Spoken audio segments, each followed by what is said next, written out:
Conelrad alert. Civil defense information will be broadcast at 6:40. West of the Rockies, you're on the air. Hello. Y2K, how can we prepare? Stop a few of their machines and radios. Throw them into darkness for a few hours. We are fighting for our lives. My family must survive. Oh, for 5 years. 1,000 gallons of gas, air filtration, water filtration.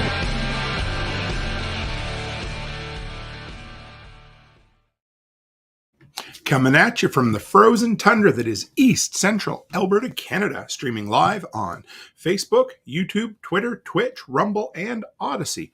Welcome back to the workshop where we create community, find freedom, promote preparedness, and share success.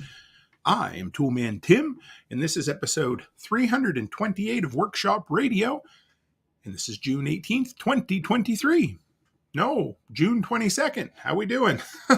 Guys, the days are getting shorter already, and I'm screwing up my lines before we even start. So how the hell is everyone out there? Great to have you. Hey, we got Gunfighter Concealment, Byron Roberts, Know Your Joe. Great to have you. I suppose the question of the night is, what am I drinking? Well, a new concoction, because I typed in grenadine and bourbon into Google tonight to see what it brought up, because I found a bottle of grenadine when I was putting my bar together, and it was equal parts bourbon, grenadine, and in this case, Diet Cola. They said cola of some sort, and it's not bad. Not great, but not bad. But I'm not going to waste the Buffalo Trace that went into it, so cheers to everyone. Tonight, we're going to talk about content creation in just a minute. Been a ton of questions coming from the community, but before we do that, let's get the housekeeping out of the way. We got 3 things on the go. Hey, Rob, good to have you. Checking in while cleaning the garage until dinner. I love hearing about people getting shit done. First off, guys, if you don't know who Jenni Hill is, she is a person who has been instrumental or a big part in the Living Free in Tennessee community and the extended communities.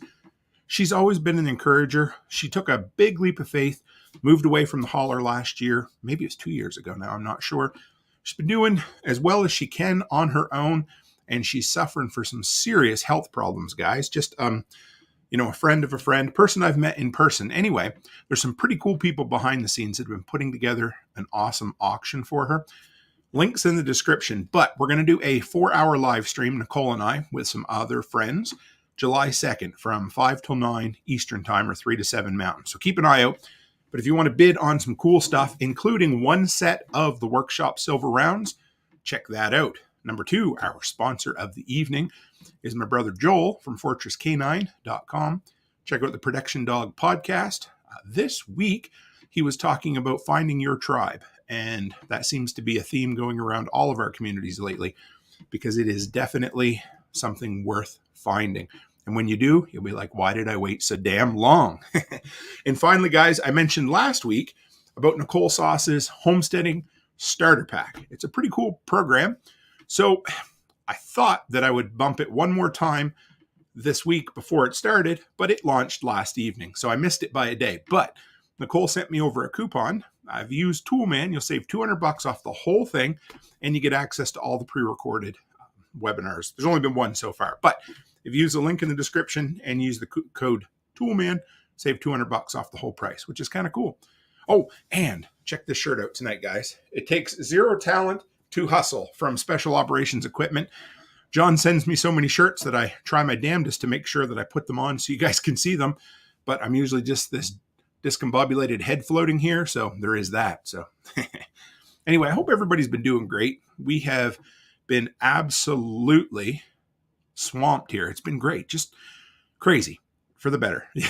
Just a whole bunch of different things on the go, dealing with an ant outbreak at a couple different rental properties, trying to get some furniture put together for the daycare, and just getting a whole bunch of content put together. I'm finally in the zone. I feel like I've got my mojo back, whatever that means. I don't really know, but I've been getting a lot of shit done, so I appreciate that. Hey, we got Letty Lou. She made it to a weeknight show. Great to have you. And Haas and Pippin. Hey, right on. Good to have you. Okay. So let's flash back to about a month ago, I think now, at the Thrivalist Fair. I was probably halfway through, and I get a Facebook message from Jason from Kentucky Sustainable Living. His message was something along the lines of, hey, man, how do you make money doing podcasts? And my smart ass wanted to respond, you don't. But that wasn't really the response I got. What I really did was left the message unread for almost a week, because I knew in order for me to send something worth replying, it would take me a while to put it together. And it did. So I sent him a reply. But on top of that, I sat down and had a great conversation with Tori. We did a recording that hasn't seen the light of day yet, but it will. It's coming out when we start this whole new series thing. And she asked me a couple of questions about how do I juggle all my funnels, which is kind of a funny picture of juggling funnels, and how do you make ideas, or how do you find new ideas for your content all the time? And it's all just been beating around in my head. And ever since I got back, I've been telling myself it's time to do a new another content creators tip episode. This could spread into 2. I have no idea where it's going to go. I mean, I have tons of notes for you. So I'm going to answer some of those questions. I'm going to revisit some tips that I did back in April of 2021, 2.5 years ago, a worldwide pandemic ago, 7,000 subscribers ago. And we're going to see, do they still hold up? I'm going to talk about some of the programs I'm using like crazy lately, some of my favorite creators that are helping me take my content to the next level, and we'll work our way through. Hey, right on, Andrea Snow. Great to see you. Said waiting for it to storm again. Every single week, poor Andrea is dealing with a storm. There have been, anyway, I hope you stay safe, and it's good to have you here. And say hello to your hubby for me, too. Chris Dixon, evening workshop, just listening in the smithy. Great to have you, brother. So let's start with my brother Jason from Kentucky Sustainable Living. And so his question was, hey, how do you make money doing podcasts? So, of course, like I said, my smart ass wanted to say you don't. But long way around, I'm going to be 100% honest with everyone here. Doing a podcast alone without anything else supporting it, or your podcast supporting anything else, can be a difficult proposition to make money with. So let's talk about it. What is a podcast? I mean, you guys know I podcast 3 times, 4 times a week. But everybody that I talk to, podcasting needs to be a means to an end. It doesn't have to be, but in like 95% of the time, it has to be a means to the end. It's a way to share your particular view of whatever it is you're talking about. It's your way to build a community. It's your way to give so much value to your community that there's no way you could ever be repaid for it. That's part of it. Podcasting's a long-term game. I was just watching a video before I went live tonight about some of the problems with podcasting they don't tell you about. And one of them was how there's so little in the analytics department of podcasting. And the guy said, and he was a pretty well-known or pretty good podcaster. And he said, really the only way you can look at it is, are your overall listens growing kind of slow and steady? And that is really where it comes from. So I talked to Nicole about this maybe a year or 2 years ago. And for her podcast really took off. Well, in a lot of ways, but one of them was when she really saw it as a vessel to sell more coffee. Now, what do I mean by that? That means that she gave so much value to her community, and she created the community without any expectation of value being returned. But when her value became high enough that she gave enough value to her community, people wanted to support her by buying coffee. She has an incredible product. I drink Hollow Roast Dark all the time. And the benefits that come from a podcast are, number one, having a product or a service or whatever it is to sell, value for value exchange with your community. That's number one. But for Nicole, and it's starting with me as well, then eventually, once you've built it to a certain size, if you're up for speaking, there are speaking engagements that come up, sponsors, maybe you put online courses together, what Nicole, the course tonight that I actually promoted for Nicole. So there's all of that. And I use her as an example because she's, been a few years ahead of me and kind of a mentor and somebody whom I've looked toward and thought, hey, I'd really love to be a little bit more like that. So how do podcasts work? Now, how do you make money from the content of a podcast? The easiest way people say, run ads or get some sponsors. And yes, that is a great way. I have Amy Dingman and Joel Riles of Farmers Kind of Life and Fortress Canine, who are both sponsors. So that has helped a little bit. It builds your brand awareness. It helps strengthen and grow your community. Now you're like, well, brand awareness and growing a community doesn't help the bottom line. That's the thing about a podcast. A podcast is very much it's a little harder to quantify the returns. With a YouTube video, if I do a YouTube video, I know I can look at the ad dollars and say, that's the money that video made me. I can also look, okay, well, that's how many that people bought based on my recommendation from Amazon. I get the, whatever it is, 3%, 4% from Amazon. So I know, making YouTube videos, I know basically what kind of money they're going to bring in. But for Canadians on TikTok, that's another one. And for podcasters, it's a little harder to quantify. So you have to look at it as a part of the whole. And if you're, again, offering way more value, and whatever it happens to be, whether it's in homesteading, whether it's in encouraging, whether it's in building entrepreneurship, that's what it comes down to with podcasting. And I'm probably beating around this bush to say it's really hard that the monetization scale or system for podcasting is nowhere near as cut and dry as it is for YouTube. I mean, if you make a YouTube video, you get this many views, you're probably going to make this much money. But with podcasting, you can have huge podcasters that are doing it for the love of it and not making any money because they never turned it into a business. Or you can have people who have smaller but committed audiences who are making money at it. And the other thing is, when you start a podcast, and just like I said this last year at Self-Reliance Festival, when you start a YouTube channel, treat it as a business. Being a business and helping other people are not mutually exclusive things. It's okay to make money off of helping people, or maybe I should rephrase that. It's okay to make money through helping other people. That's not a bad thing. And if anybody tells you it is, it's either because they don't want to help people, they're lazy, or they're broke, or all three. So don't worry about them.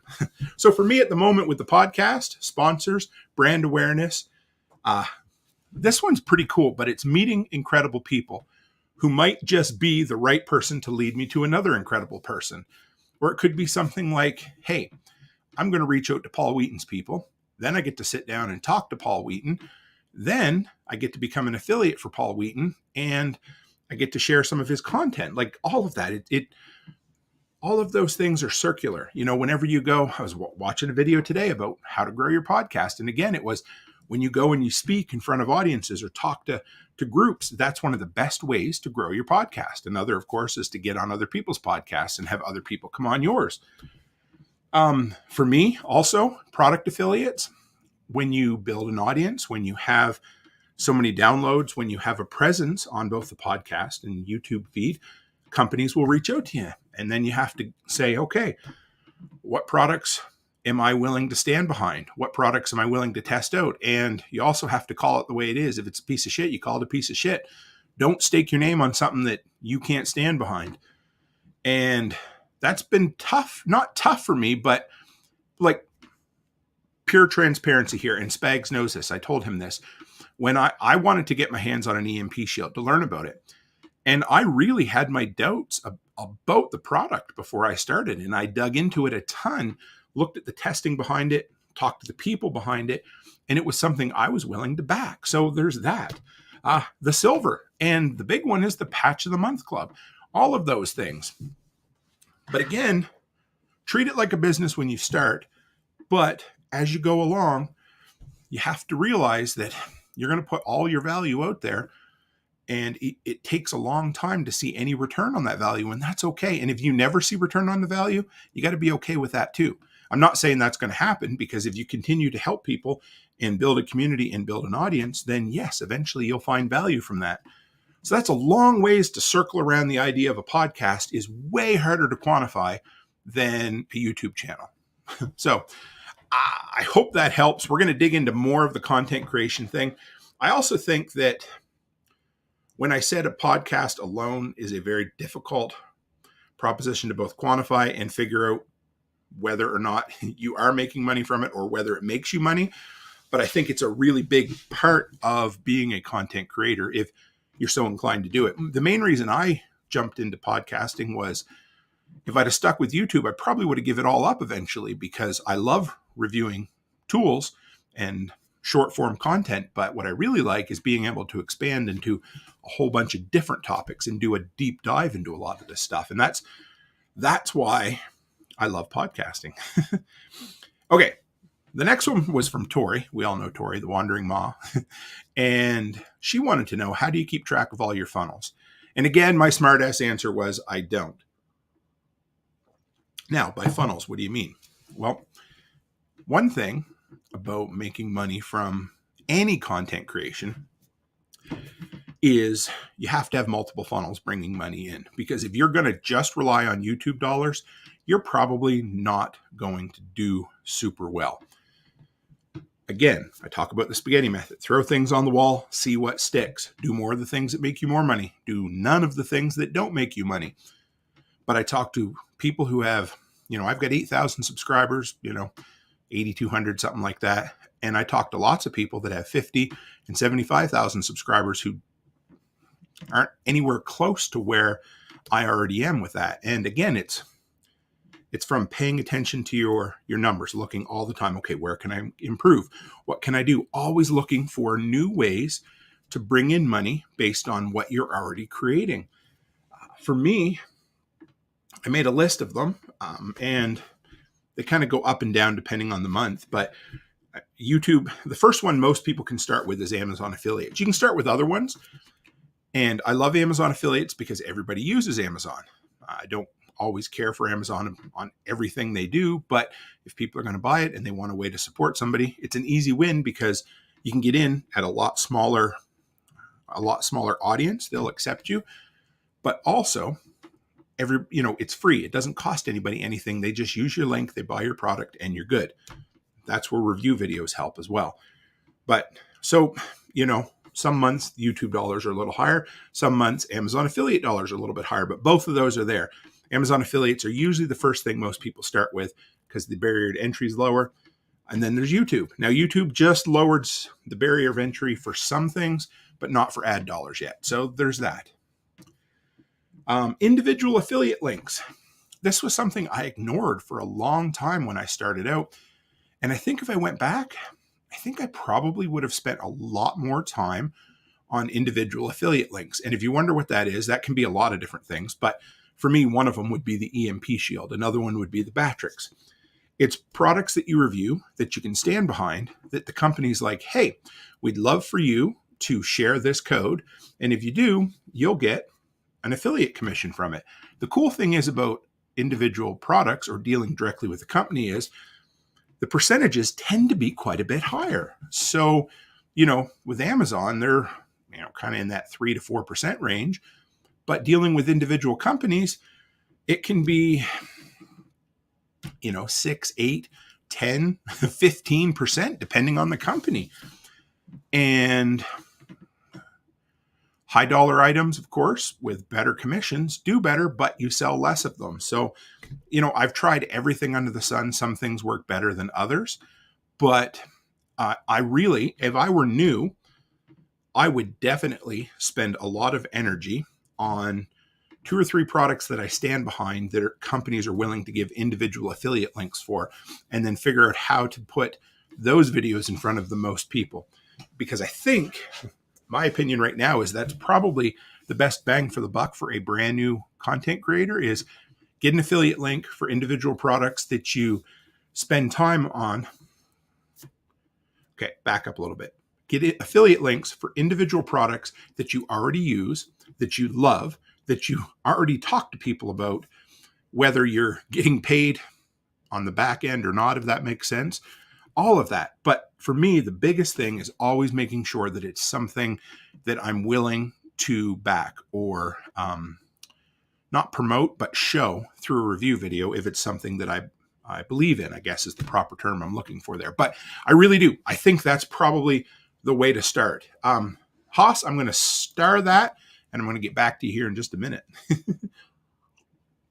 But I would totally start. I know that is the lowest barrier of entry. Some companies will accept anybody, and I don't mean that in a bad way. But, like Coast flashlights I used for a long time. The barrier of entry to get in with them is pretty low. So spending some time as a content creator looking for those individual affiliate links for products you already use every day, that's a no-brainer. So start there. And then once you get accepted into the Amazon affiliate, you can throw the Amazon link up there as well. And, and a lot of times companies will give you a bit of a a coupon code also so that your community can save money. So then it's a win-win for absolutely everybody. Something they're going to buy anyway, they're going to save money on, and then you're going to make a little bit. For me, finding that thing, it took a long time, and I still thank Brian Alexovich for this all the time, but the patch of the month, that's another one of my funnels. And, as long as I send my patches out and I promote it, it's a funnel that kind of takes care of itself, which is cool. And I appreciate that. Well, I mean, there is work. I have to come up with designs. I have to send the designs away. I have to package them, but it's a really cool funnel that just gets a little wider every month. And I appreciate that. And as you build a community, you need to have a way for people to support you and to reward you for that value. And I hope it's not some useless piece of shit or, a little trinket or something. Like for me, I think a patch is something people are going to wear. It's something that is tangible. They can hold on to. It gives them joy. It even helps support some people in their minimalist lifestyle, like RV campers and things like that. But I like it. And it's just a way to do value for value exchange. But make sure when you're building a community and you're building a YouTube channel that you give people a way to support you. Because if you don't, you're not being fair to them either. Remember that. Don't ever sell yourself short. Podcast sponsors, I have 2 now. That helps quite a bit. That's really when I put podcast sponsors in, I guess that's really how I put it. There'll be some more. I'm going to be an affiliate for Paul Wheaton, some of his stuff. I've got my hands on his rocket stove and a few other things right now that I'm going to look through. And if there's the ones that I like, then I'm going to be able to promote those. But that's kind of a type of podcast sponsor as well. Merchandise sales are kind of cool. Again, I don't want it to just be some, Chinese sweatshop t-shirt or something. I want it to be something practical. T-shirts are great. I love t-shirts and I'm not slamming them at all. But, the Batrix battery pack, that's really cool. Silver, I absolutely love because, again, who doesn't want some extra precious metal, right? And the fact that it has the workshop logo on it makes me smile. So, yeah, funnels. And yes, she did kind of wonder, how do you keep up with them all? And here's the truth. Once you set up a funnel, some of them you don't have to take care of. There's some that I will, Letty Lou, made in Canada. Well, the silver's not made in Canada. It's made in the U.S., then shipped back to me by a really cool dude. But yeah, Curio Bullion on Instagram, awesome guy. But yeah, but this community has, even though the cool thing is, whenever I look at my demographics, it's like 75, 80% American. It's totally this weird, crazy Canuck, this floating head on a, YouTube live stream, 100% came from Canada and will always be from Canada, or at least originally. Maybe someday I can live full time in the States, but that's another story. Hey, so Haas wants to know, and this kind of goes part and parcel with that. How much time do you spend keeping up with it all? It's a full-time job now, for sure. Yesterday I spent every minute from the time I woke up till the time I sat down in the living room with Becky about 8 o'clock making content, 100%. I probably do that 2 or 3 days a week, probably 2 days a week for content and, for full days making videos and that sort of thing. Hey, Nate Lemaster, great to have you. I try to keep track, being Know Your Joe. Oh, right on. Yeah. There are a couple left. Becky, anyway, I've been waiting for Becky's curriculum for the daycare to show up at the Montana address. It showed up today. So if all goes well, I'll be shipping everything out Monday when I head across the border. If not, it'll be Tuesday. So anyway, yeah, Know Your Joe. We did silver this year, $100 for a custom 1 ounce and a custom 1/2 ounce workshop silver round, which is just over here. And Andrea says, you and Becky are the coolest Canucks that I know. You're being nice because we're the only 2 Canadians I understand it, Andrea. No, I'm just kidding. But yeah. So Joe, if you end up or interested, there are a couple of sets left, but I've got them here. They're custom made by a dude down in the States. They come with certificate of authenticity and I fucking love them. We do a single run each year. We did 20 sets this time, 20 sets last year, and they have the year on the back, the purity, they're 0.999, I believe is what it is. And I love doing them. They're fun. I hold a couple back for me. I was able to donate one to the Jenni Hill auction this year. So yeah, it's cool. I love it. It's a fun thing to do. So how much time do you spend keeping up with it all? I could spend more time keeping up with how much time I spend, but I'm not that good at that. But here's the thing. When you live the entrepreneurial lifestyle, it's really hard to quantify how many hours you spend on something. Because for me today, I was I was down here spending time researching on TubeBuddy, figuring out how to improve my click-through rate on videos today. Then all of a sudden Becky calls and she's like, hey, we have a new crib over here. Can you come and install it?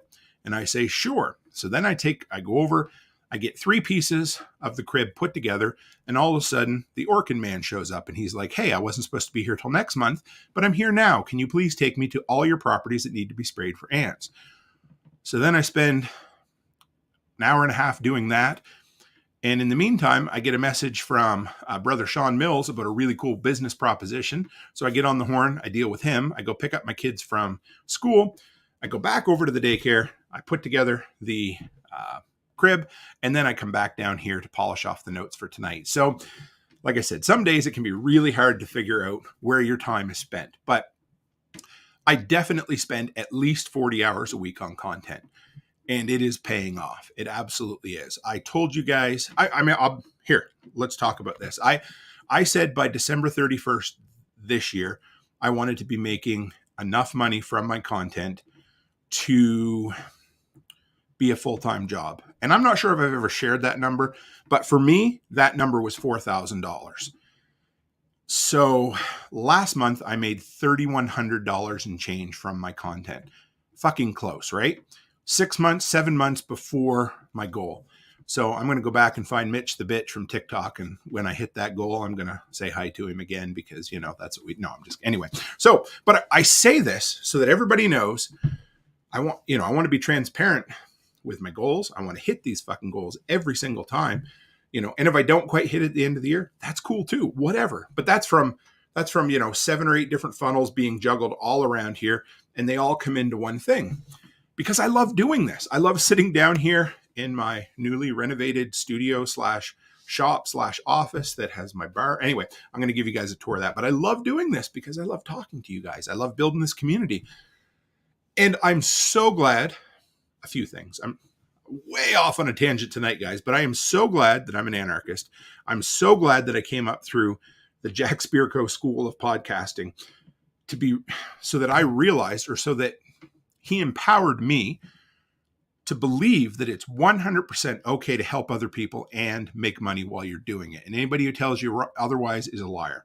But that's simple as that, guys. And that's where it comes down to, is figuring out how to make it, because unless you're Mother Teresa, who would want to spend 40 hours a week doing something if you're not going to get somewhat reimbursed in the long run? Anything great that's ever been built, at least I'm going to say it has been done because of some sort of reward on the other end.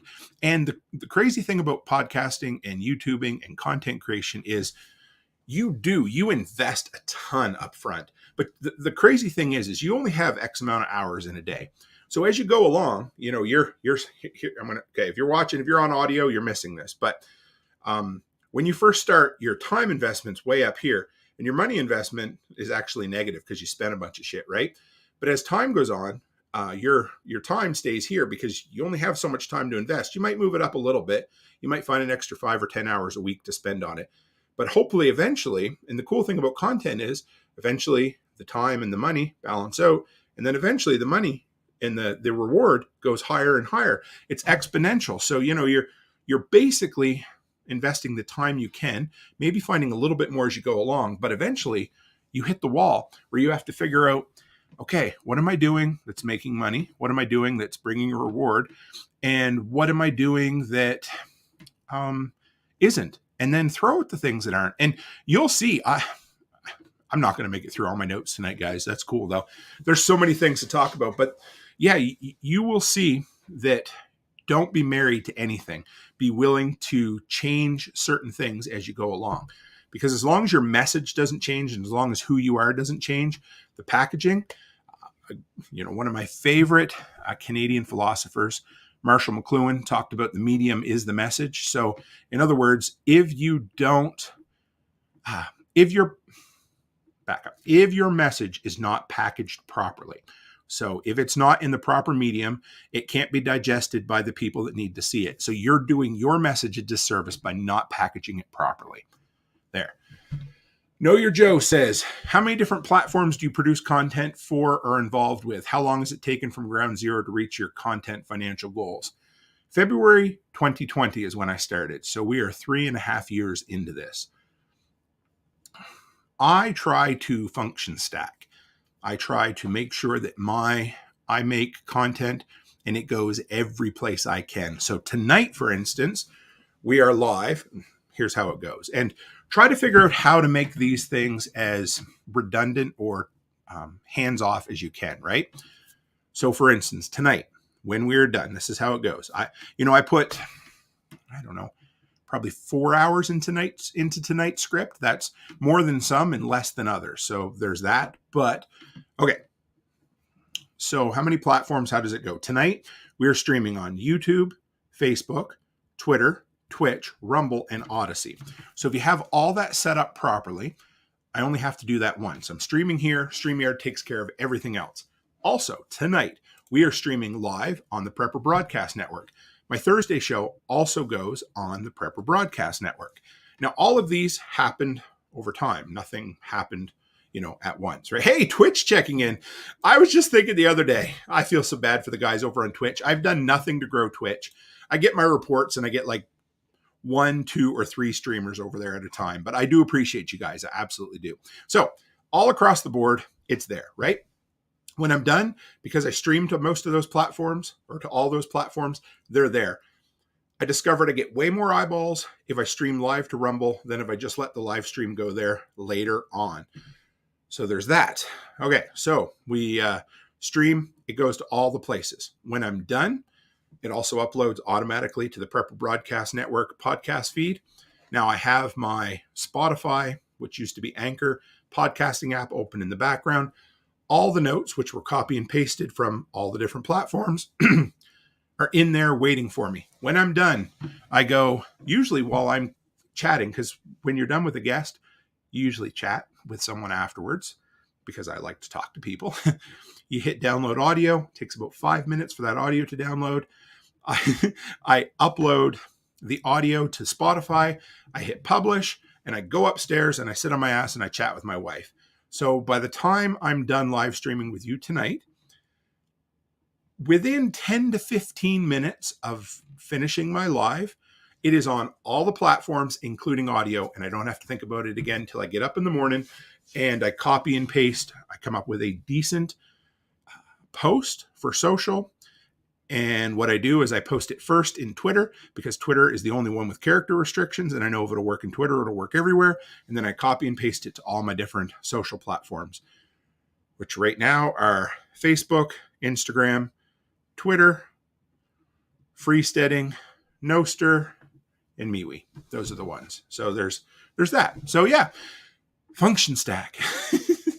You got me off on a tangent there, but I appreciate it. So yeah. So did I answer all of that? Yeah. February 2020 roughly is when I launched my How to Start a Handyman Business series. I went live on Living Free in Tennessee. And I think that December, I made my first couple of bucks from Amazon affiliate links. And March, the next year, March 2021, I got monetized on YouTube. And yeah, it went crazy. And now, so, okay, remember, time or return on investment, right? So the more, you can only spend so much time, but eventually the return on investment goes like this. So here's the cool thing, guys. I spent a ton of money on a ton of gear for a lot of years reviewing tools that I love. The awesome thing now is that companies reach out to me and they're like, hey, we have this tool. Would you like to try it out? And I have a stock response that I send. Like, here's the deal. Number one, if the tool sucks, I'm going to say it sucks, which is cool. A lot of times they don't respond after that. I get as long as I need to review it. It's up to my opinion, and I don't take money for the review. Now, if I like the product and they have an affiliate link afterwards, totally cool with that. But those are the rules that I have in place, and hopefully that keeps me honest and with integrity. I was going to say integral, but that's not quite the right word there. So that's where that comes from. Thank you, Haas. Haas said, listening to Tim giving awesome content. Haas, if I could thumbs up that, I would thumbs up that for you. Letty and Lou says, copy paste is really quick and easy to get the info across multiple platforms. Letty's been researching Hootsuite and other options to cross post, and there's a lot that is integrated now. Yeah, there's a ton. You know what? Fill me in, Letty, on it, because it's something I might be willing to look at. I wish there was something that was intelligent enough to do all of them, right? Know Your Joe says, actually, that's not bad. Bourbon, grenadine, and Diet Pepsi. We'll remember that. Is the live only to YouTube, or does the stream broadcast simultaneously to all the platforms? So I have the professional plan with StreamYard. I could be incorrect about this. I'm pretty sure I'm not, but okay. I think the free one gives you 2 platforms you can stream to. The next step up, I believe, is 4, and then the professional is 8. So I try to get to 8 platforms because it doesn't cost me any more to do that. But yes, it's simul stream. So if you're on Twitter right now watching, it is live. Darkwing Dave that checked in from Twitch, they're watching live. And the cool thing is I use a completely different program called Spreaker for PBN, which allows me to use this microphone to stream my audio only over to PBN. And I think I just figured out tonight how I can finally do whenever I have an occasional multi-participant show on a Thursday, I can stream that over there, because before that I was just doing replays on Thursdays in PBN. But again, that's been awesome. I love having the PBN, got the community over there. I'm going to meet up with them at Prepper Camp again this year. But everything grows, if you look back, my first 3-4 months of the podcast, I'm streaming on Twitter right now. It is, at least it should be. I can look up here and I can see Facebook's live, Toolman Tim's workshops live, Twitch, Twitter, what's that one? Odyssey, Rumble, and another channel that I created recently that I haven't really talked about yet. So there's that. But it is a strictly workshop radio channel where the live streams are flopping right now.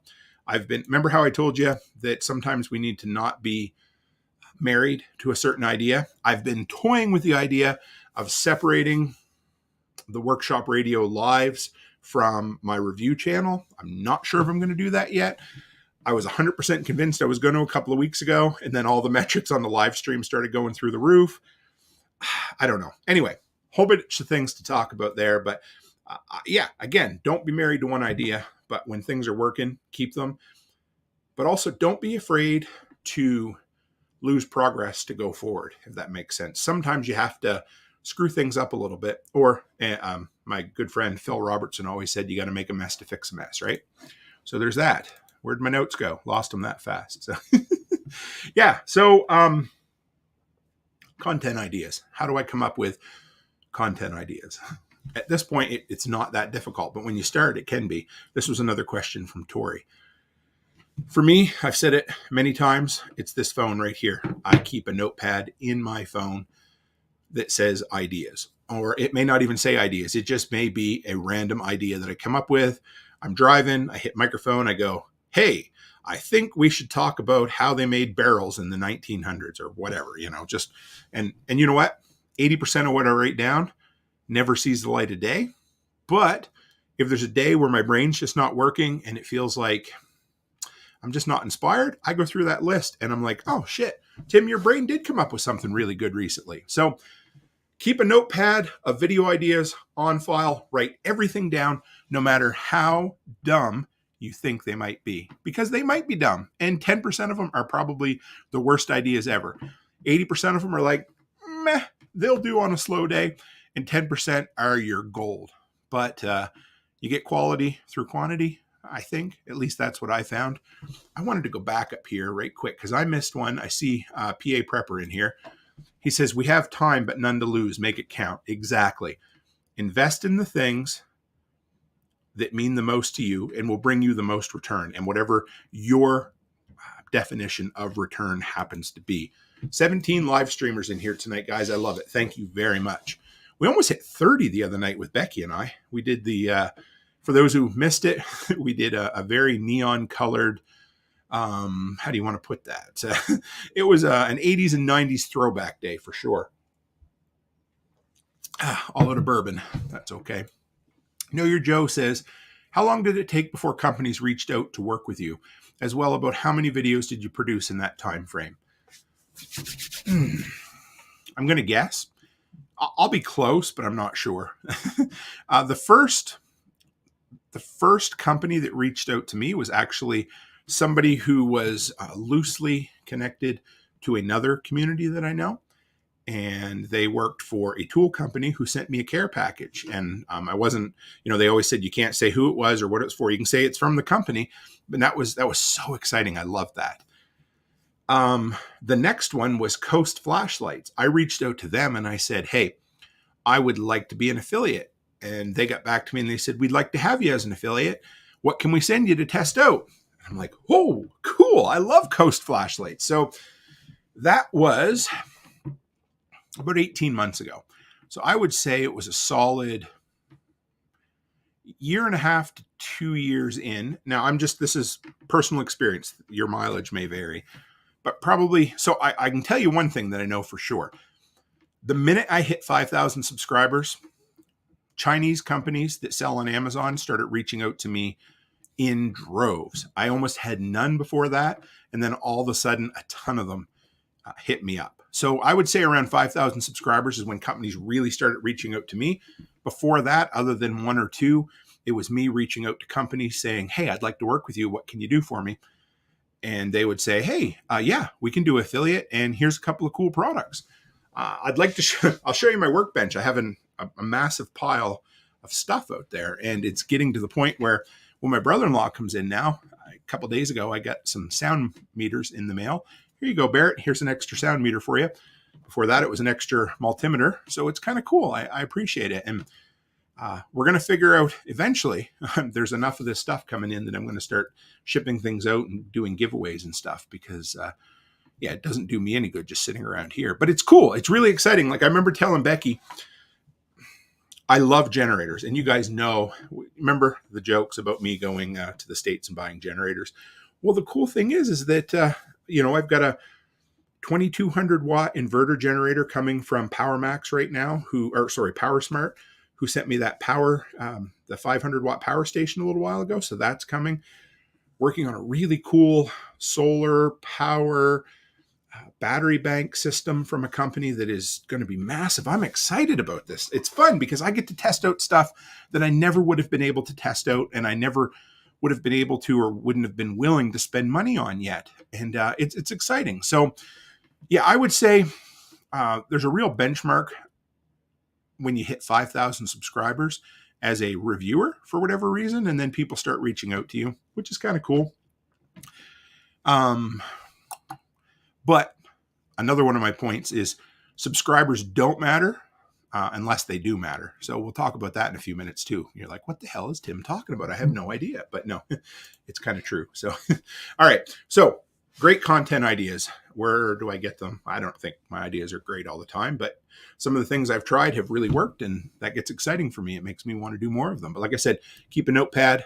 Now, if you're absolutely stuck, look at whatever video you have done before that has, or piece of content, whatever one has the most views. Now, if you've done 7 videos and you have one video that has 100 views and the rest have 7 views, look at that 100 view video and say, what did I do right there? How can I revisit that topic? How can I redo that video in a different light? Anything. Get ideas from your best trending videos. I've done it before. I've gone back and that is how I came up with the ideas of 1 year later reviews because I'm thinking, a couple things. Number one, these are really good videos that have done really well for me. How do you go back to that well? And something a lot of people weren't doing was going back and re-reviewing tools a year later. So many YouTube review videos are just glorified unboxings. And I love going back in 1 year. I did a 2 year later on my generator this year. So, and I'll be coming up on 3 years on some of my DeWalt stuff, which is kind of cool. Look at what other people are doing. What are they doing that's working for them? Watch other content. That gets me really excited, watching other people. Listen to and read, listen to books, audio, whatever. read content, read books, listen to podcasts, watch videos, whatever it is, whatever it takes for you to get inspired. But keep notepads by, because when I'm listening to audiobooks or podcasts when I'm driving, it's usually that first half hour to 45 minutes that I'm on the road that I get really, really excited about something and I better write it down, or this old man brain, it just goes right out. I think what happens is as you lose your hair, there's less protection for the brain cells to hold on to ideas. So they just kind of float out of that old bald head. I don't know. I'm sure there's science behind it, but I don't know what it is. Also, don't be afraid to try something new. You might piss some people off. I promise you will. I remember when I first started, there was a guy who followed my stuff religiously and I really appreciated it. And his name was Tom and he was an awesome guy. And I remember I started changing up and I was doing more preparedness videos and things like that. And he really liked my handyman content. And I felt bad one day. I really did. And he's not around anymore. I think he's still alive. He just doesn't follow my stuff anymore. And that's okay. You're going to lose some people. Some people are going to get pissed off. Some people aren't going to like the fact that you let most things go in the Telegram group. And for some reason, they're going to pick an idea one morning and they're going to be like, holy shit, I can't support Tim anymore. And you'll be like, okay, that's cool. Appreciate it. Love you, brother. Take care. If that seemed like it came from a real situation, it did. So do hashtags work? If they do, any of the, okay. I've never invested enough time in them to make them work for me. I could care less. I use them on my shorts. I go back and forth on shorts anyway, but I don't use hashtags. I use tags now in my videos only because I can copy and paste them using a program called TubeBuddy. If I can do it in 2 minutes, I do it. Before that, I never saw a return on investment from either hashtags or content topic tags in YouTube videos. Yeah, Letty Lou, I do have my Boonie hat, which I didn't bring down here tonight. She says I need to wear a hat more often, keep the good ideas in the brain. That's why I've been starting to wear that hat. Plus it has my patch on it and I can promote it everywhere, right? So Haas says he sees them a lot in other creators' videos. Do they work? Probably. Have I figured out how to make them work for me? No. Have I been willing to invest more time in them yet to figure out how I can make them work? No. I don't know if that's a proper answer, but that's where I stand on them. Again, I decided to use tags, which are a little bit different. I want to show you guys some stuff in TubeBuddy tonight if we have time, how I use TubeBuddy to put together a video here. So yeah. Okay. Yeah. All right. Nate, maybe. Yeah. Nate says hashtags are good when you're first starting, but if you're established, maybe not. My idea behind hashtags, or my understanding behind them, was that they will bring eyeballs to your content when people search hashtags. Instagram is really good because you can follow hashtags, and maybe it's because, I'm not a Gen Z, but I've never been up on the hashtag thing. I don't know. Maybe I should.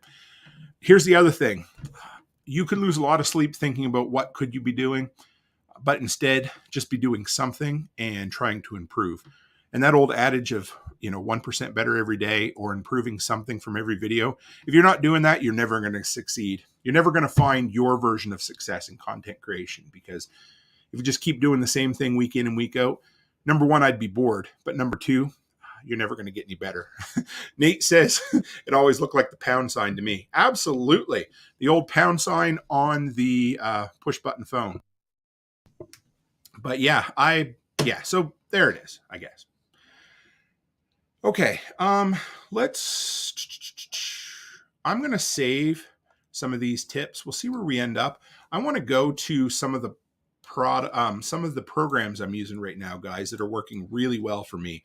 And those aren't in the notes tonight, the show notes, but I will make sure that they get there after the fact.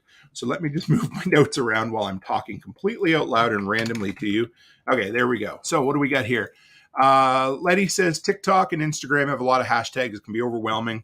Yes, it can. Know Your Joe says, have you had any companies whose product did not measure up, and what did you decide if they should not work in the future? How do they handle that? Okay, couple things. Yes. So the worst one was the 9 amp hour DeWalt battery. It was a total piece of shit. That thing was like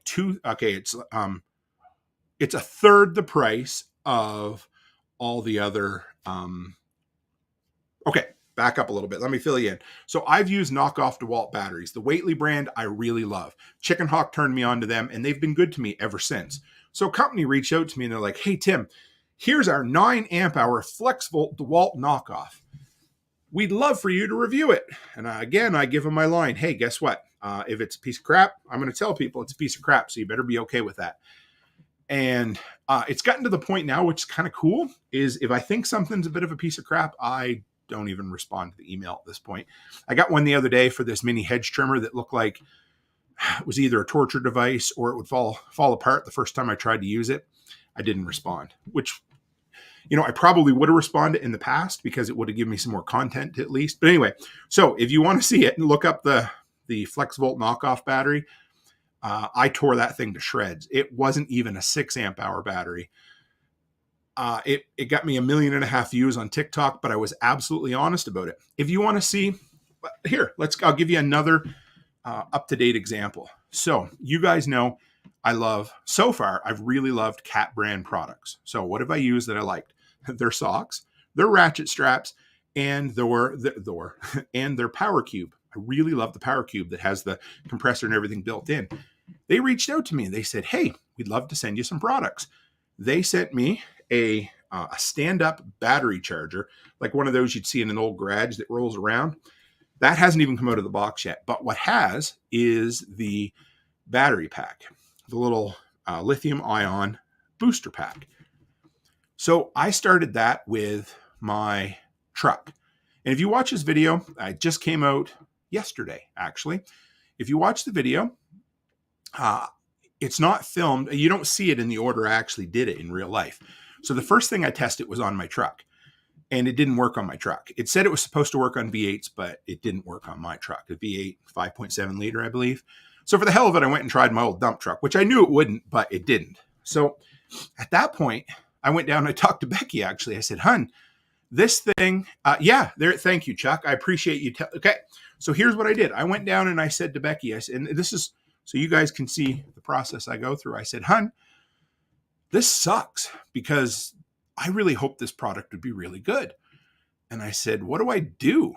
And she said, you know what you do? You just make the video and tell them. But she goes, why don't you go try it on my car? That's a lot smaller, a little SUV. I thought, oh shit, why didn't I think of that to begin with? Because it is a really tiny battery pack.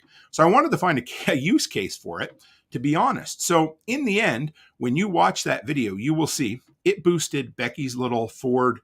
It's not an Explorer, whatever it happens to be, the little SUV. It boosted that no problem at all. Works great for that. The problem is that the price is as much money. So it's 1,200 amps. You can buy a 3,000 amp booster pack for the same price. So that kind of sucks. It showed up with a, how do you want to put it? The USB AC adapter didn't work. So I thought it was busted from the beginning. Anyway, so I was honest about it. I said the only people that I could recommend this product for would be for somebody who uses a compact car that space is at such a premium that you're willing to pay almost twice the price for something that's half the size of all the other ones. And that's what it came down to. But I also said, hey, you know what I keep in my truck? This great big Cat cube that I fucking love. That thing I bought with my own money and it works great. And then I also showed you guys a no-name Amazon booster pack that, in my opinion, is way more bang for the buck. So it was an honest review from a product that was sent to me. I don't think I'll get any more products from them. That's okay, because my integrity is worth more than getting a few products from somebody. I like getting them from them. I'm still going to review the battery tester, and I'll still buy some of the stuff with my own money because I enjoy it. Nate says, I'll be the first to shit talk a TYT radio since I blew one up. Yeah, you just have to be honest about it. And I was going to make a really cool video tearing apart that knockoff DeWalt battery. And guess what happened? I forgot to hit record, which is probably good because I almost caught it on fire a few times. But And yeah, Chuck, it was a disappointment. And so I used to get, not compliments, complaints from people who said, Tim, you rarely ever have a negative review.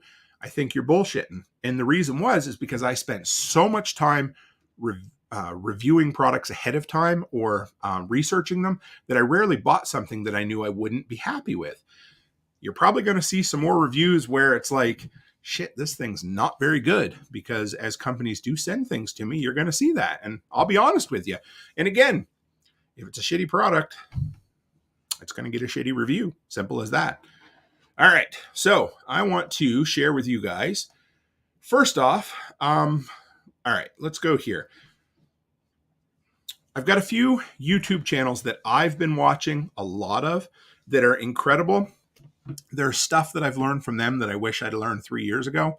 I don't, I absolutely don't regret making any mistakes I make, because any mistake you make, as long as you learn from it, really isn't a mistake. But the channels that I've been watching lately are a guy named Channel Makers.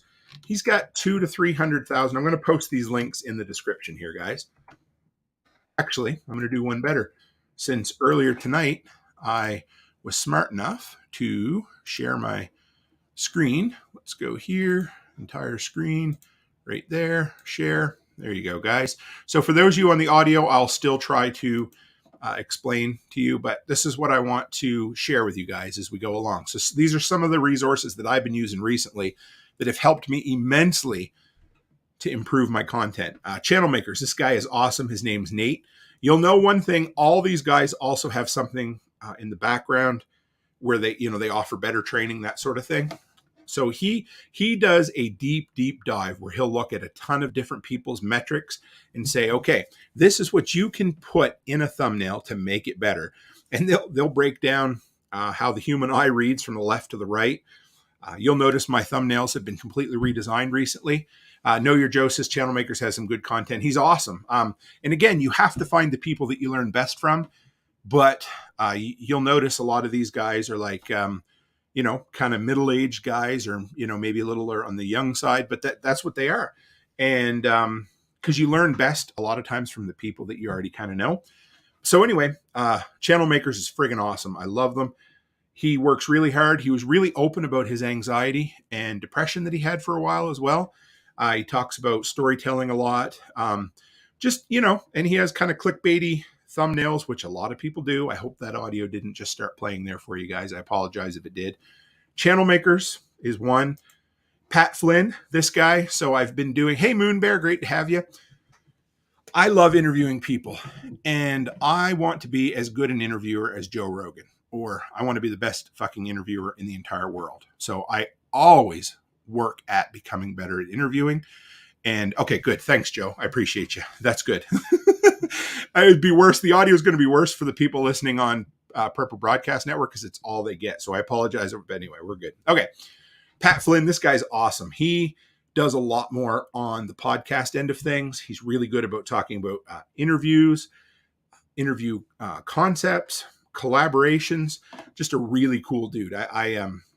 He inspires me when I watch his stuff. He's really good. Like right there. How can you go wrong with a dude that his very first video is how to launch a community? That's what it comes down to. All the guys that I listen to and respect talk about the importance of building a community, not subscribers. Can they go hand in hand? Sure they can. But so Channel Makers, Pat Flynn, TubeBuddy. I fucking love TubeBuddy, guys. I've really gotten into it. Nick Nimmin is awesome as well, Haas. I like him quite a bit. I go back and forth on him. And again, you learn from who you listen to, who you enjoy listening to the most. I enjoy him. I have a hard time listening to him for long periods of time. And I'm sure there's people out there that are like, yeah, Tim, that's how I feel about you. That's totally cool, guys, whoever's listening right now. But no, you're probably not listening at the 59-minute, 19-second mark if you have a hard time listening to this crazy Canuck. TubeBuddy's awesome. There is an African-American dude on here. I wish I could find him. They have some other people. I like TubeBuddy's a company. So it's like when you watch some of those other like film channels and things like that, you'll get different creators depending on the day of the week. Anyway, I don't remember the guy's name. Right there, that guy. And I don't know his name, so I apologize. He's fucking awesome. He's probably only in his mid-20s. I resonate with what he says all the time. He is the greatest. He has a way of putting videos together in under 10 minutes that tell you exactly what you want to know. And you can learn at all the different levels from him. Know Your Joe, I'll get back to that one in just a minute about vidIQ. We're going to talk more about TubeBuddy here in a minute because I want to show you guys something I've been working on with it. So yeah, TubeBuddy's awesome. But their videos are a little more hit and miss because you get them from different creators. And again, I learn from certain creators better than others. And this is the one I found the most recently. And this dude, man, he's friggin' awesome. It's Film Booth is his name. And he talks about, there's two things that he talks about the most. He has a program called Edutainment. And if you watch his videos, he is a master at what he does. So he tells a story with his video. It's dramatic and funny in a, a 35, 40-year-old dude's kind of ironic, stupid dad humor type way, but it's funny. I enjoy it. I dig it. But he tells a story while he's entertaining you. And the best part is, as part of his video, he creates a journey through his videos. So at the end, his last 30 seconds, it doesn't feel tacked on at all. He naturally says, well, we've talked about this now. If you want to keep this journey going, I made this video over here called How I Got Monetized in 6 Weeks. And I completely butchered what he does, but his style is so slick and so awesome. He's incredible. So this is the guy I've been binging lately, is Film Booth. And it's great. And I'm a geek. Anyway, I could explain it, but let me show you instead. So here is, I'm going to do my best to try to explain this to anybody listening on audio. If you want, come back and find this replay on YouTube because it's going to be worth your while. I hope you guys can see my screen pretty good here. If you can't, just kind of watch what I'm doing. First off, somebody give me a topic that you're thinking you might want to make a video about or a product you want to review. Let's start with that. If somebody can throw something up in the comments, I'm going to take a drink while you're thinking. And then, okay, you can see the screen fine. Good. All right. So what we do, I'll wait for somebody to bring something up in the topic. So when I'm ready, for me, I have a product that I want to review. So I already know what ICOM 7610 review. Okay, perfect. All right. So here's what we're going to do. We're going to go, if you guys can see this, this is within YouTube Studio. This is how I have got quite a few extra views on my videos recently. I've had a couple duds recently, but overall, my views have gone up 35% in the last month, and each month has kind of been that way. So I've been using this system for at least 10 weeks now. So, okay. Anyway, so you go up here, you go to the little TubeBuddy drop-down box. What we're looking for is Keyword Explorer. So we're going to click Keyword Explorer if it works here. There we go. Okay. So we are going to take content creation in tarot. Oh, I should have done tarot cards. Nate built me to it first, to beat me to it. So we're going to go ICOM 7610. Oops, 7610. There we go. And we're going to go explore. That's pretty easy, right? Okay. So now what we're going to get is an overall score. So if you see this, guys, this is where you start. This is the topic that you put in at the top. And now it's going to tell you, this is not a very good topic to start with. Now, that doesn't mean you throw out the baby with the bathwater, but it means if you put in those two words in your title in that order, you're going to be competing with some serious competition. So what it tells you is, if you look here, people searching for it, the volume's not very high. Competition is pretty strict, pretty high. Optimization strength means how many of the videos out there are also optimized. I don't put as much into the optimization. Anyway, so search volume and competition is what you're looking at. You're looking at this fair right here, but here's the one down bottom right here.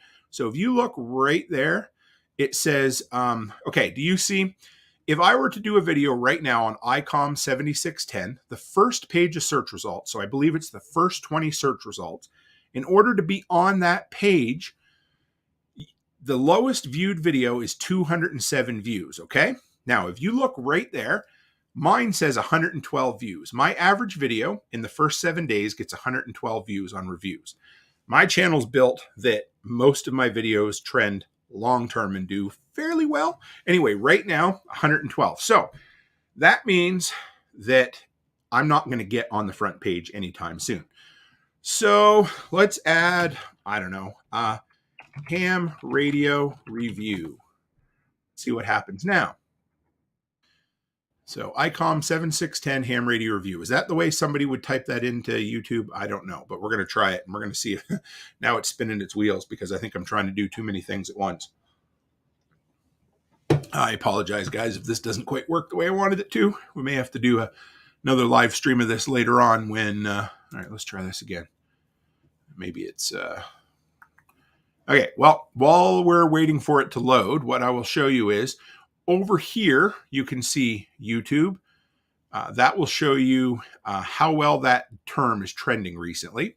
Then you can go to Google and it will show you how well it's trending in Google. Okay, so we've improved. We had a 25 out of 100 score.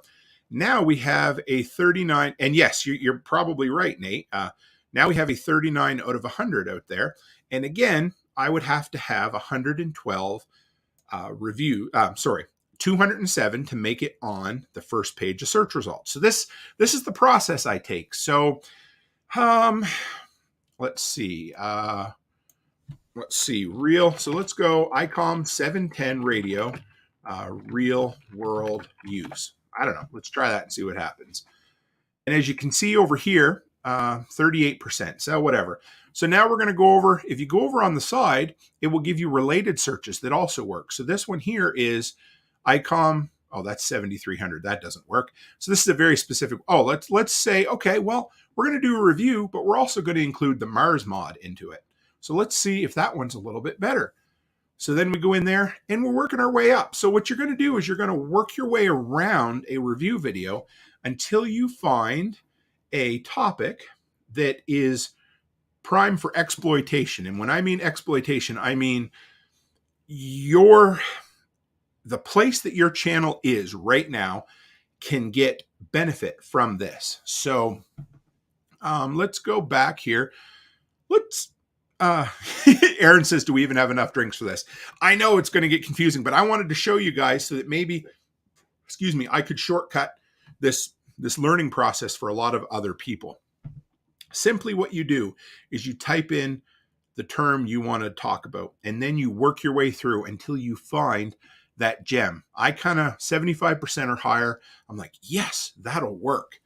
So let's see. I don't know how to get started reading tarot. Let's see what happens. So tarot cards, right? Let's see what if it comes up. The more oh, look at that. Wow, we did really well. So all of a sudden, how to get started reading tarot. So that, if you were to build a title around that right there, you now have, and it's kind of funny, you have an 86 out of 100. There's excellent. Search volume is decent. Competition is excellent for you. That means good things. But here's the cool thing, guys. This is where it's going to speed it up for you a little bit. Right there, if I were to do one on my channel, which, doesn't fit my channel, but if I were to do it, 39 is the least amount of views in the top 20. My videos in the first week get 112 views. That means that I should be, if I do this right, trending in the first week, which is kind of cool. So that means, okay, maybe I've got a good spot there. So there's Letty says she'd love to watch Tim's tarot episode. Yeah, I would too. That would be fucking funny, wouldn't it? All right. So there. So that's how you start. So that's a topic. We got lucky there. That was awesome. So what do we do from that? We take, okay. So we take this, hey, Backwoods Butcher, great to see you. So we take this copy, and if I was in a different part, I could actually just click over to SEO. Anyway, it doesn't matter. So here we are. How to get started reading tarot. So we copy and paste that. Now I'll show you a couple other things right here, just so you get an idea. This right here, if you click results, shows you the #1 trending videos you need. Tarot 101, everything you need to know about tarot cards, right? So this shows you the top 20 results in there. So this will give you some ideas of what other people are creating tarot for the survivalist. That's friggin' awesome, Haas. I love it. So there's so much to this. I want to try to streamline it as close as I can. Okay. So yeah, this shows you, I'm just going to show you some of the stuff we're not going to do. This lady, the Gem Goddess, she owns 2 of the top 20 search results. I own 0 of them, right? Okay. So anyway, there we are. So we found the topic we want to explore. We got that. Now, what else? That's enough for that. So we copy and paste. Oh, thank you, Candy Couple. I appreciate you. So we're going to copy and paste this keyword explorer. We're going to go back into TubeBuddy. Hang on right there. Now we're going to go to SEO Studio. That's the second one. So Keyword Explorer is first. SEO Studio is second. Okay, so here we are. This is SEO Studio. So now we have our title, or at least the topic of our title. So now what we're going to do is paste that into here. And now we're going to optimize this video for search results the best we can. This is where it gets kind of weird, okay? So that title right now is only 62% optimized. Makes sense, okay? So the first thing we're going to do is I'm going to add a exclamation point, and then we're going to put for beginners after that. So did you notice that when I added that, it brought it up to 86%? So this part is where this is a bit art and this is a bit science, and I hope I'm not losing people on this, but this is where you want it to sound good, but also work with the search results. Because if you want to get the best bang for your videos, you need to follow how to get started with reading tarot. Everybody's like, what the hell is he talking? Anyway, so that is the part that's green. That is what's going to get you trending in search results, or at least a little bit better. So let's put, I like to, for some reason they say that if you put some words in uppercase and some words in lowercase, that'll help. Anyway, so how to get started. You can add more words to your title if you want, but there's that. Anyway, so that's it. So then you need to write a description for this video, how to get started reading tarot cards. Then this is what you need to do.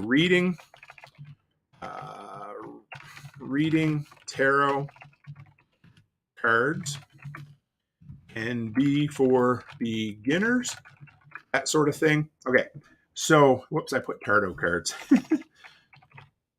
So the idea is that you want to write a description that in the first couple of lines restates your main keywords. And when you do that, that helps optimize your video again for YouTube search results, okay? So we are now at 95%. This is about as good as you can get. This is a really rudimentary example, of course. This is about as good as you can get on this section alone. So that was title and description. The next thing we want to do is go to tags. So what it's going to do is it's going to look for tags for you. It didn't find any. So then what we do is we go to YouTube, and we're going to look for how to started reading tarot. And we're going to leave, I can't go into her video because if I do, it's going to start playing. So you copy and paste as many of these tags as you need. You go back in here, you put them in, and it will hopefully get you up around 98 to 99%. Next is thumbnails. I don't do the thumbnail in here. I design that separately afterwards. And then you go to apply video. And if you're not, here's the cool thing. You've got all this work done. You can do 6 or 8 video topics at one time and then save them. So I normally would save it, but I don't want the tarot one in. Anyway, so you hit save. It then saves it. Once you upload a video to YouTube Studio, you can then take all this information and apply it right to your video. So there. Anyway, I hope that wasn't too deep, but that is how I research, or how I try to find the best area to promote my video in. Maybe I'll do a kind of over-the-shoulder video when I'm doing this one of these times, or a screen capture video. But that is probably the biggest part of what I use TubeBuddy for. And if you want to know, I also tried something new today for the very first time. Also, TubeBuddy is free, but these features I'm showing you are in the I think it's the minimum $4.99 a month plan. So it's not bad. Once you start making a little bit of money, my first couple of years with YouTube, I told Becky, we made the deal. Everything I made from it was going to get reinvested in the content. And so I've wasted a lot of money on programs that I didn't like. But anyway, let's see if we can find right here. This is brand new that I just tried today, guys. I'll show you this. This is A/B video testing. I don't know what's going to show up when I click here. Yeah, so let's check this out. Let's go in here, in progress. Let's bring it up and see if it shows up. So what it does is it looks at videos. Maybe it won't. It might show it for me. So what it does is it looks at videos that are, okay, here it is. So if you can see this, this was my original thumbnail right here. Run Bauer tools with DeWalt batteries. Will it work? Now, this video does quite well, but it has a really low, hold on. What is that called? Right here. Let's see if I can find it for you. Click-through rate, CTR. That's what I was looking for. So CTR is the most important stat on YouTube if you want to get in front of the most eyeballs. The more people that watch it, the more people YouTube suggests it to. There's no way to game this. What you need to do is make quality content that fits your audience, and your content will get recommended to more people. So anyway, what I upgraded to the higher version because I wanted to try out this feature. So what they do, and this is kind of cool. So this is the original thumbnail, and it had quite a good amount of views, but a really low click-through rate. So I designed a new thumbnail based on the new research I've done. So it's power this Harbor Freight with this DeWalt battery. Now, it might seem a little clickbaity, but that is the style of videos that work within my content. So what they will do over the next 2 weeks is for 24 hours, they'll run this thumbnail. Then for 24 hours, they'll run this one, and they switch it back and forth for 2 weeks. And then it'll tell me, is it worth switching to this permanently?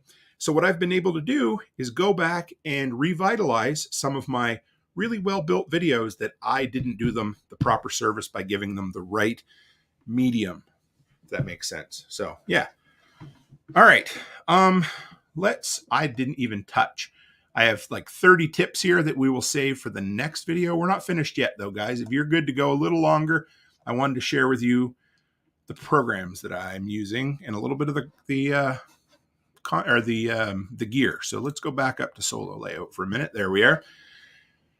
Okay, so what programs am I paying for right now that have added value to my life? Number one is TubeBuddy.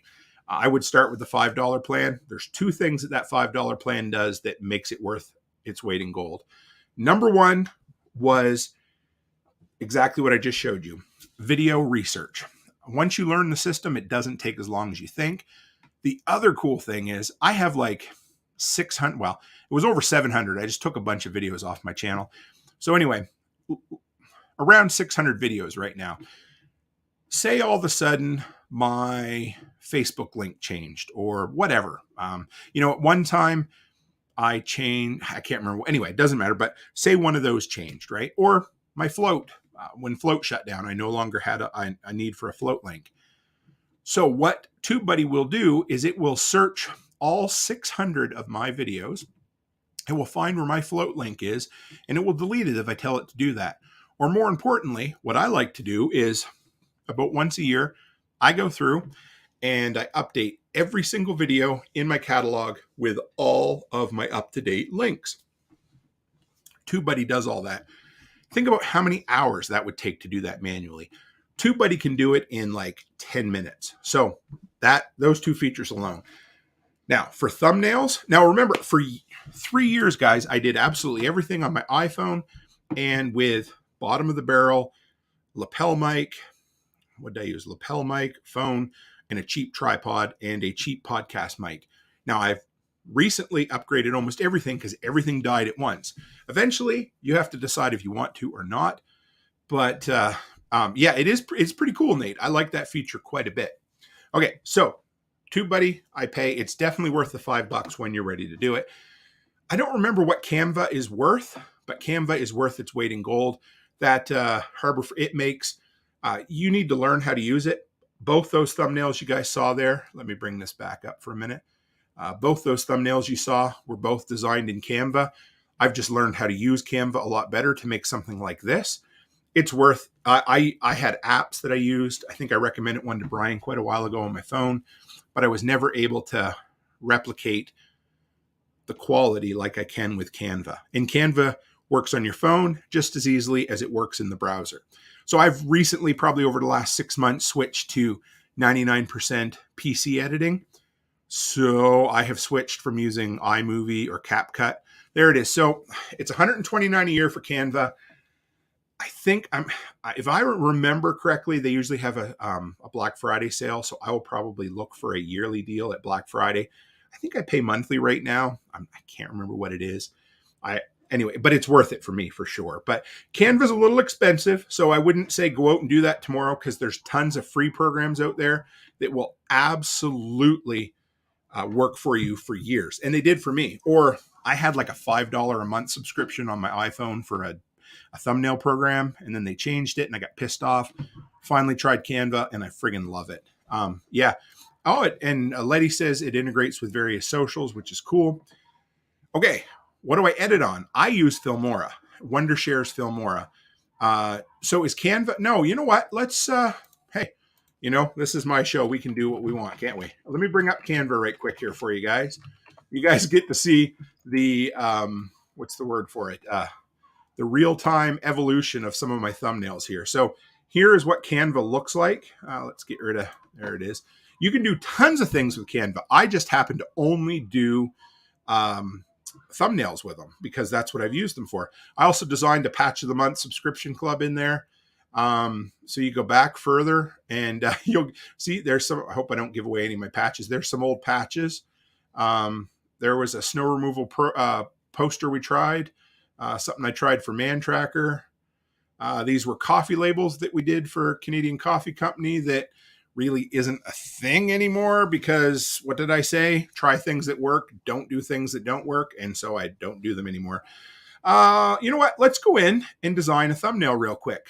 Where did I go? I'm not on the screen anymore. Well, I am, but I'm really small. So let's see if we can fix that right quick. How do we do that? There we go. Okay.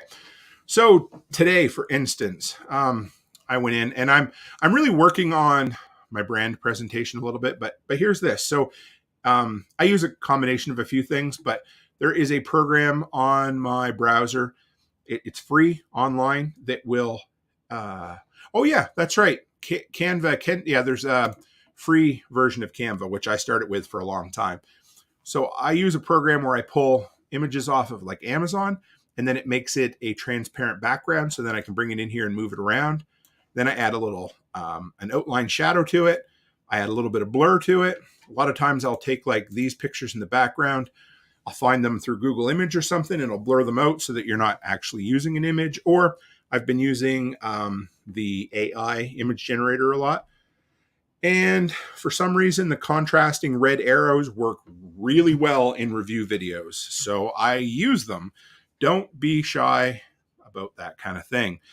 But you're probably never going to see me doing the Macaulay Culkin face, in my, I can't stand that. It drives me nuts. It doesn't suit my brand, and I don't think it suits our community. So there you go. That is what it is. But some people might like doing that, right? So there you go.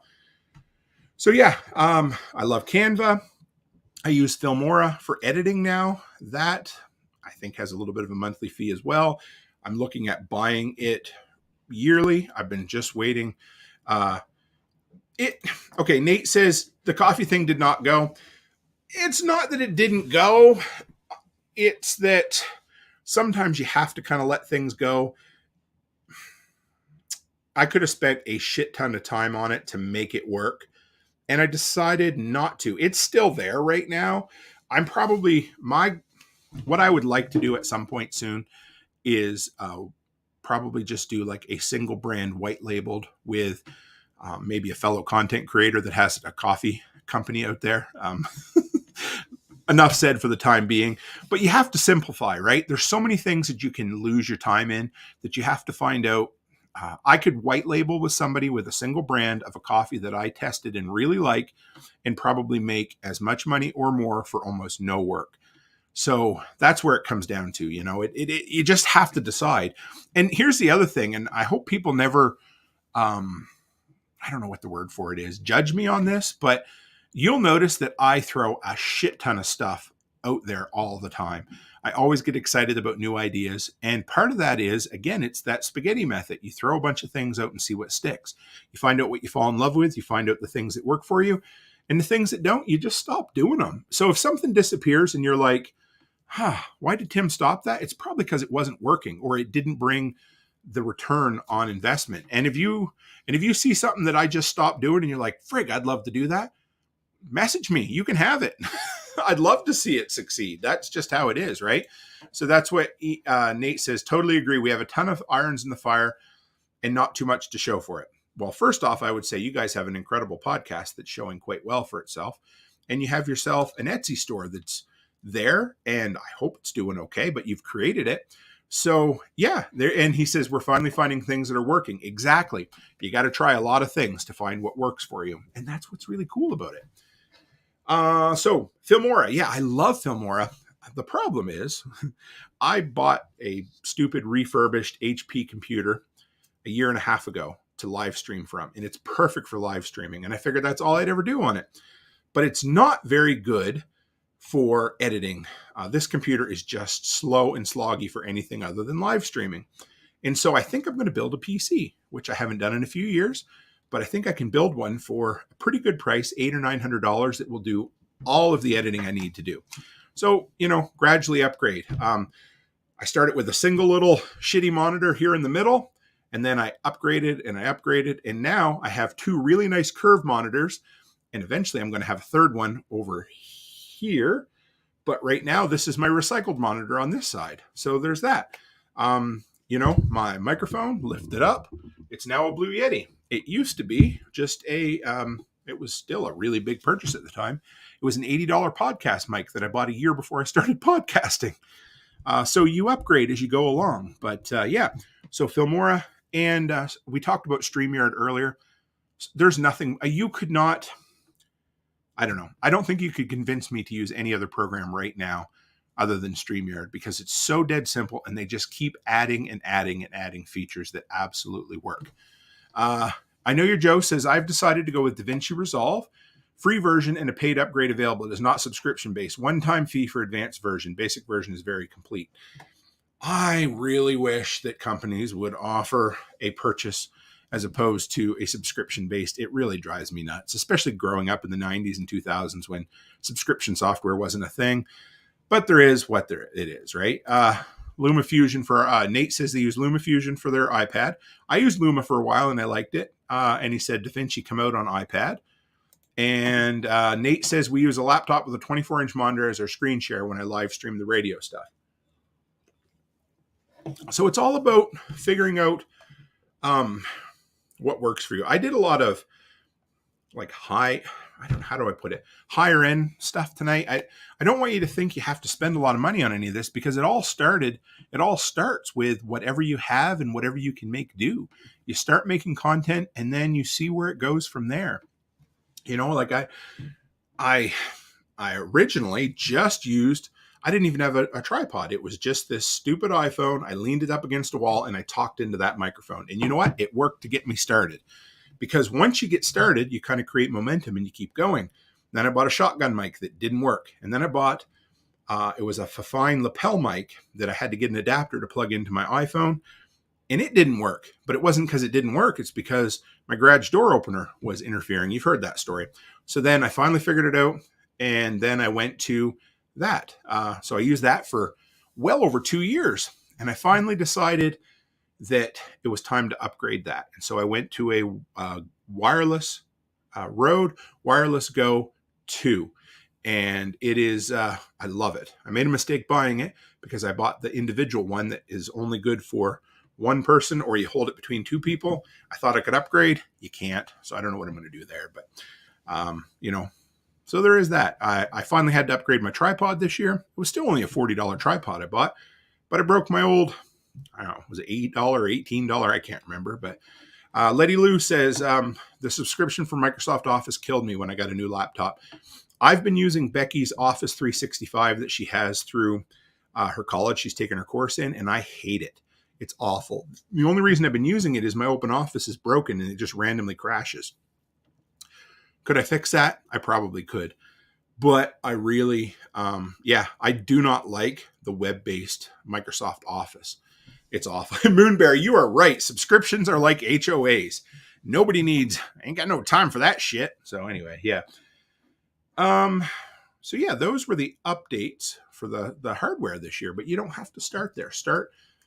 Here's the thing. You just need to start. Start with anything, start with everything, start with nothing. The key is to start creating, and go from there. Because most people, I was listening to a lawyer today, a lawyer video I was playing in the background, and it was something about, it caught my attention because the title was, "Can I use voice clips in my podcast intro?" And I thought, I do that. Never thought about it.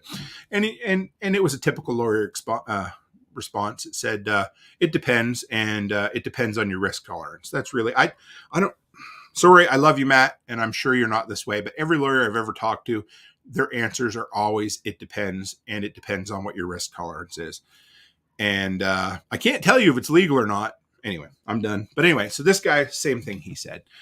And I thought, But the question was, I'm getting ready to start my podcast, and I'm stuck because I want to make a really good intro.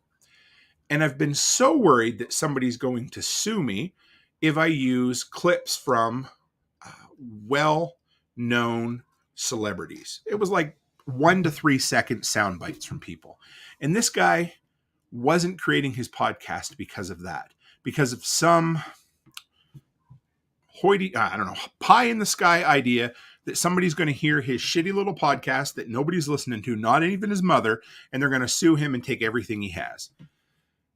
Instead of that, he sat around waiting for that and never created his podcast up until that point. You know what I would have done? I would have said, create something else, then look into it as you're creating. Because if that is the thing you're worried about, you're never going to create. And that's what it comes down to, is that, there's two things. Number one, the person never, ever does anything. They never start. Or number two, they don't find the consistency they need and they get burned out eventually. So there's that. Nate, John Willis's podcasting setup's incredible. He has really good audio. I would love to spend some more time and get a little board, run this podcast mic through a board and warm up my audio just a little bit more. But I'm really cool with what I have now. I'm pretty happy with it. But yeah, John has some serious sounding audio. I love it. And know your Joe. I'm going to kick you in the ass. I need to start with 3 dots after it. What I want you to do is pull them 3 dots off and put a fucking exclamation point there, because that's all it is. You just need to start. Becky started, and I've been a bad husband, and I haven't promoted her podcast yet. So tomorrow I'm going to share her podcast all across social media, because she did exactly what I told everybody else to do. Make sure you have at least 3 episodes and then promote the hell out of it. And she's got 4 now, and I'm really friggin' proud of her, and they're good. I don't want to promote her too much, but I'm just kidding. Letty Lou loves to hear Nate and Aaron's girls, right? I love that. Yes, do it, Joe. We love to hear you. Before you know it, you'll be at 50 episodes. Remember, I believe it's 21. If you listen to my SRF presentation, I believe it was 21. If you do more than 21 episodes, you'll be in the top 1% of all podcasts of all time or something like that. So simple as that. If you can do that, if you can stick with it for 4 weeks, you're all set. And Darkwing Dave says, reminds me of the line from Marvel, Shang-Chi, aim at nothing, hit nothing. Yep, do nothing, get nothing, accomplish nothing, look back and say, well, shit, I did nothing. And that's what it comes down to. Start moving your feet and you'll get something done. And the thing is, figure out why you want to do it, but just start something. And that's the key for almost everybody when it comes down to content creation, when it comes down to business, when it comes down to relationships. I was scared to death of women for a lot of years. Thank God Becky took the first step, because I'd probably still have been frozen in my spot. But it's because I never took the step. A lot of times if you start with that single step or 2 steps, you get going, you might do something. You will do something. That's the cool thing. And once you get started, It's a lot easier to keep an object in motion moving than it is to start an object from rest. Ask me, because when I'm sitting down at the end of the day, Becky ain't getting me up to do nothing. Well, that's not completely true, but I want to hear back from you, Joe. I'm going to challenge you and say, simple as that, man. Replace those 3 dots with an exclamation point, and I want to hear about the great thing you did. And if you get 3 episodes done, I'll tell you, just like I told Matt, the lawyer, when you get 3 episodes recorded, I will promote it for you. I'll share it around on social media, because once you've got 3, you're committed, and then you start. So, anybody else got any questions out there? I'm not going to cover the rest of my notes for tonight. We'll, next Thursday, want to do another one of these? I think we will, because there's enough in just the tips alone that we can cover. Also, I forced myself to not do Saturday shows this summer, and I'm really enjoying it. I love having the entire, so here's my, oh yes, thank you, Joe. So here's my thing. When I have a show, I still do shit in the day, but the problem is I always think about my show coming up in the evening, because it's always on my mind, right? So what's cool about not doing the Saturday show is I get to spend more time with Becky, but it helps me get more shit done too, because my mind isn't on creating content this evening. Yeah, I know. Poor Tim, right? No, I'm just kidding. Anyway, so I appreciate you guys not giving me shit for not doing a Saturday show, because it's really helped my summer. Now, another roundabout way to say I miss my Saturday show, and it's more of a struggle to get the ideas that are absolutely passionate on my brain into the show right now, because we're only doing 3 a week. So there's that. But in the fall, I've got lots. But the cool thing is what Nate says, it must be nice. Yeah, brother, it's nice. It sure is. But the cool thing is that whatever you get on Thursday nights, is going to be fire, because I got to squeak this shit in on a Thursday night, because it's really the only night of the week that I'm going to get you a show like this. And I love doing them. It's fun. I love doing all my shows, but it is what it is. So, yeah, here it is. Know Your Joe wants to know about vidIQ. I messed with vidIQ just a little bit. And for those who want to know, it's very similar to TubeBuddy. It kind of fills the same niche as TubeBuddy. I haven't used it yet. From what I understand, the free features in vidIQ are better than the free features in TubeBuddy. And vidIQ is a little bit better. It gives you more insight into statistics for other people's channels. And yeah, I like it. I probably will dig into it a little bit more, maybe this winter. Letty Lou says, get that list of show topics for fall then. Absolutely. And you know what else? Tonight, here's another way that how do I want to put this? Here's another way that I function stack. So tonight, in my mind, you guys know how stand-up comedians, they practice jokes, or they do a test run on things before they see where it ends up going or whatever. Now, I don't know if you remember, but I did that episode on the poverty mindset, and it was a huge hit with a lot of people. And it was kind of a test run, and I realized, holy shit, I'm really excited about this. And so I turned around and turned it into a presentation for LFTN, and that was straight fire as well. So tonight was a bit of a test run, because I've been kind of toying with a couple of different ideas for SRF, and I don't know if this will turn into my SRF presentation. It may be a spiritual successor to it, but but yeah. So tonight was definitely a test run for a possibility of maybe my presentation at Self-Reliance Festival. I don't know. Last year was content to currency. This year, oh, sorry, Know Your Joe. Geez, I just accept that everybody know. I apologize. See, I did a bad job of promoting Self-Reliance Festival. SRF is in Camden, Tennessee at John Willis's Special Operations Equipment Compound. I believe it's the second full weekend in October. There's going to be a ton of cool creators there. Of course, Nicole from Living Free in Tennessee, John from Special Operations Equipment, myself will be there, Joel Salatin, John Pugliano from Investable Wealth, Joel Riles, our sponsor from Fortress Canine. It's 2 full days of getting your ass kicked. No, I'm just kidding. It's 2 full days of going out and finding your tribe, and it's cheap. It's like, what, $90 for the ticket? There's speakers all day. There's vendors there, people from, the agorist market that we all love. Like Evan from Radio Done Free. He'll be there. I cannot wait. I'm excited. I've got 2 ideas that are beating around in my head. I have another idea for another thing I'd love to do in conjunction with it. I just have to figure out how many things we're going to do while we're down there. Becky's coming. She's going to be doing a round table, some sort of round table with a couple other female entrepreneurs, which I'm stoked about. I can't believe that Nicole talked her into that. She's excited for it. It's going to be a good time. So anyway, I will start promoting that soon, but not yet. So yeah, there is that. Yeah, Nate wants some ham radio. You know what? You know what I did last night?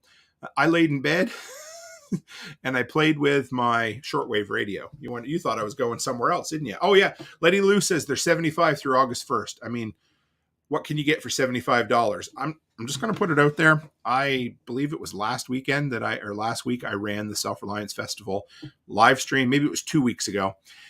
And there was a person in there who said, I'd love to go, but I can't afford it.